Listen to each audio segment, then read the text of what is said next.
You're not dreaming, Reading Football Club really are in the Champions League. But how will they fare in Europe's biggest club competition? And can they put together another Premier League title challenge? Let's find out. Welcome to Reviving the Royals Season 4. Reading enjoyed their best ever campaign in 2027-28. They took the Premier League title race to the very final day, eventually missing out on the trophy by a single point. But their second place finish did mean that they qualified for the Champions League for the first time in their history. They also managed to win their first ever FA Cup as they saw off Leeds United at Wembley. Ahead of the new campaign, One Giant Pixel had two options: to continue with the players that had brought him so much success, or gamble on overhauling the squad. Having been handed a transfer kitty of more than £70 million, the gaffer chose to twist, not stick. He immediately spent just under £50 million on bringing in Ethan Nwaneri from Crystal Palace. The young winger would provide competition for Nestori Irankunda down Reading's right-hand side. One Giant Pixel then scoured the market for talented free agents. Right-back Gonzalo Navas and centre-backs Joshua Baka and Michele Conti all arrived in a bid to shore up the Royals' backline. 18-year-old striker Marek Mazurek and 16-year-old defensive midfielder Jurga Kola also came in and were immediately loaned out to Brighton and Espanyol respectively. One Giant Pixel then promoted attacking midfielder Joshua Newton and winger Billy Sutton to the senior squad from the club's youth academy. They were subsequently sent out on loan to Moreirense in Portugal and Alanyaspor in Turkey. All of this activity meant that some players had to be on their way. Fullback Kelvin Abrefa and centre-backs Paudie O'Connor, Michael Stickland and Derek Williams were all sold. Attacking midfielder Tyler Saki and wingers Paddy Lane and Daniel Trewewa were also allowed to leave as the Royals clawed back more than £16 million in sales. After all of that, this was the Royals squad that would be facing England and Europe's finest with Conti as captain. As FA Cup holders, Reading's season began with a trip to Wembley to take on Premier League champions Liverpool for the Community Shield. This was an early chance for both sides to gain not only some silverware but also a psychological edge over their opponents going into the new campaign. Ousmane Dembele started up front for the champions and he was denied early on before Julian Duranville showed him how it was done to put the Royals ahead. Great finish, dreadful celebration.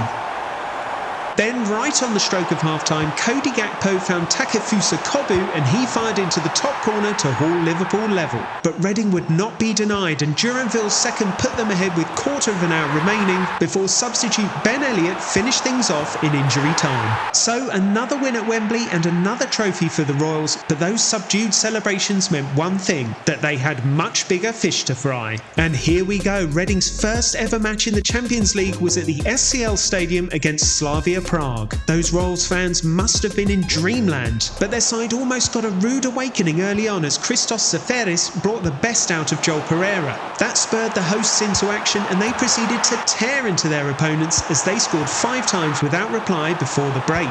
Kelvin Ahebachiman got 2 of them, with Duranville, Konstantinos Karetsas and Nwaneri bagging the others. Things went from bad to worse for the visitors right at the start of the second half when Ahebachiman was chopped down by Igo Ogbu, who was sent off. Ahebachiman went on to complete his hat-trick before substitutes Jay Robinson and Ben Elliott struck late on to make the final score a quite incredible 8-0. The Champions League group stage also saw Reading travel to Turin to take on Italian giants Juventus at the Allianz Stadium.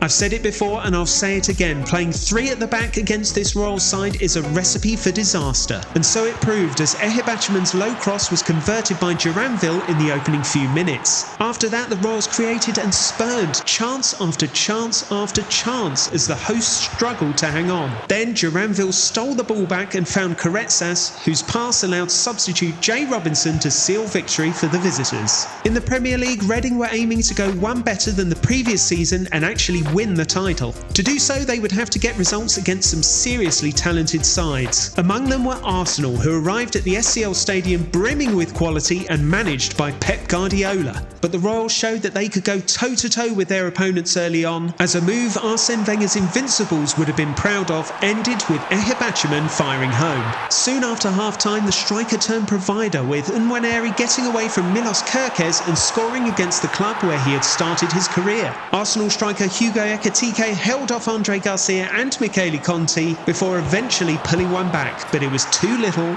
too late. There is no doubt that playing Manchester City at the Etihad is one of the toughest away days in the Premier League, but this Reading side was really starting to purr. From kick-off, the visitors worked their way upfield and Duranville drilled the ball past Gianluigi Donnarumma to put them ahead. As the Royals piled on the pressure, the Belgian winger then had a shot saved before Nwaneri hit the post with another fierce effort. The pivotal moment came just before half-time. Erling Haaland shot straight at Reading keeper Piers Charles before the away side went right up the other end and doubled their advantage through Ehibachiman. The Royals had yet more chances to extend their lead after the break, but they had to settle for a 2-0 win after what was a monumental performance at the Etihad. The Sky Blues were able to get their revenge on the Royals in the Carabao Cup, however. They won 3-2 at the SCL Stadium in the quarter-finals thanks to a last-minute winner from Tijani Reinders. Despite that defeat, things were looking good for Reading as the season reached its halfway point. They were 5 points clear at the top of the Premier League and well placed to win their first ever top-flight title. They were also top of the Champions League standings after a quite incredible 6 wins from 6 in the competition. Having decided not to make any changes to their squad in the January transfer window, they came up against Paris Saint-Germain in the final match of the group stage. Nestori Irankunda was given a rare start ahead of Nwaneri, but there was nothing he could do as the visitors went ahead through Christos Solis early on. Yep, it definitely went over the line. The Royals winger did make his mark after half an hour, however, collecting a lovely ball over the top from Karetsas and finding the far corner. Then, with half-time approaching, Karetsas blew the roof off the SCL as he put Reading ahead from Ehibachiman's pass. The hosts stepped up a gear after the break and quick-fire goals from Irankunda and Ehibachiman either side of the hour mark put them out of sight. There was still time for substitutes Nwaneri and Jay Robinson to combine and cap off a quite wonderful night for the Reading faithful.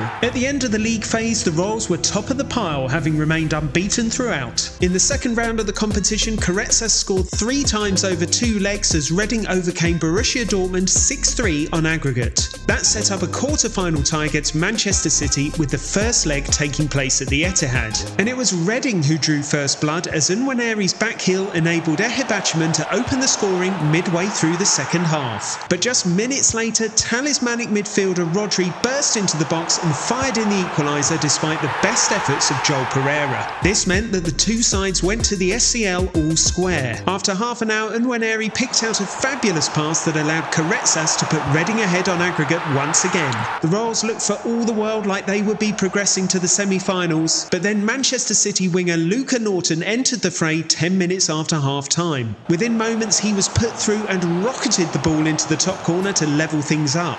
Then, having been kept quiet for most of the tie, Erling Haaland produced this turn and finish. For the first time, City had their noses in front. And while the Royals fought bravely to try to get back into the contest, the Sky Blues managed to hold on. Reading's players and fans were understandably distraught at the final whistle, but they could be proud of their efforts in their first ever European campaign. Their Champions League exit meant that they had only one cup competition left to play for, the FA Cup. The Royals were aiming to become the first club to retain the trophy since Arsenal in 2015, and they beat the Gunners as well as Chelsea on their way to the semi-finals where they faced Newcastle United at Wembley. After 120 goalless minutes, the tie went to penalties, and this miss from Eduardo Guardado ensured that Reading would play Liverpool in the final at the end of the season. But what about the Premier League, I hear you cry? Well, while all that Champions League and FA Cup action was going on, one giant pixel was having to use every single player at his disposal to try to keep the Royals at the top of the table. Against Everton at the Hill Dickinson Stadium, for example, squad players like Ben Elliott, Joachim Kai Sander, Jeriel Dorset and Bradley Ibrahim were all brought into the starting lineup.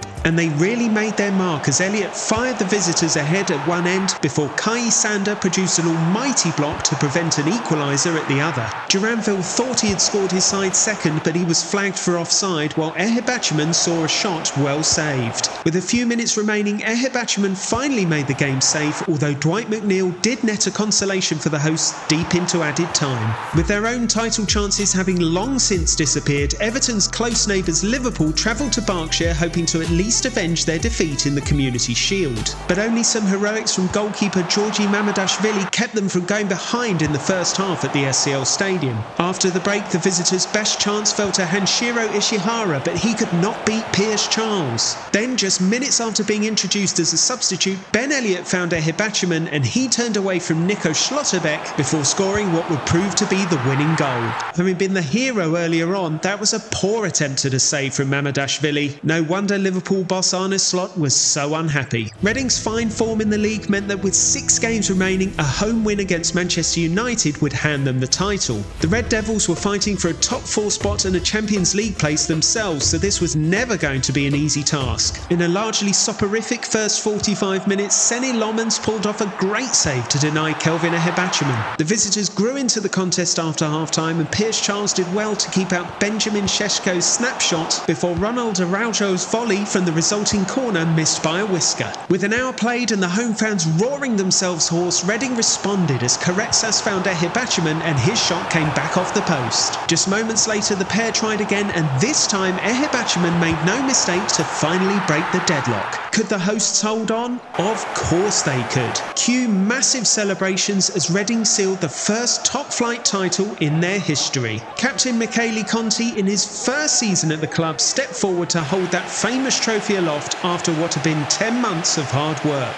It seemed fitting that the season should end as it had started, with a game against Liverpool at Wembley. Back in August, the two sides had locked horns for the Community Shield. This time, it was for the FA Cup. When the pyrotechnics had finished and the match finally kicked off, Liverpool were given an early scare as a fantastic Reading passing move ended with Nwaneri shooting just wide. 20 minutes after that, Karetsas waited and waited before playing a perfectly weighted pass into the path of Duranville and he found the net. The Reds were really struggling to create anything and Ehibachiman almost made it 2-0, but Mamardashvili was there to make the save. Then, with fewer than 10 minutes remaining, the pressure told. Duranville sped away down the left, cut back inside and put it on a plate for substitute Jay Robinson. The Royals saw out the rest of the game with consummate ease to win their second FA Cup just 12 months after they had secured their first. And there was Conti again to do the honours and bring an end to another enormously successful season. Somewhat unsurprisingly, Kelvin Ehibachiman was Reading's top scorer with 35 in all competitions, while Julian Duranville netted 25 times. Konstantinos Karetsas was top of the tree when it came to assists with 21. Yet again, Duranville was second, this time with 13. Another season, another 2 trophies, and yet another bus parade through the streets of Reading. And while he was celebrating with his players, One Giant Pixel was already planning for the future. Could his side go even further in the Champions League? Could they retain their Premier League title? Could they win 3 FA Cups in a row? You'll have to tune in next time to find out. Thank you for watching, and if you enjoyed this video, please feel free to leave a like or even subscribe to the channel. Goodbye for now.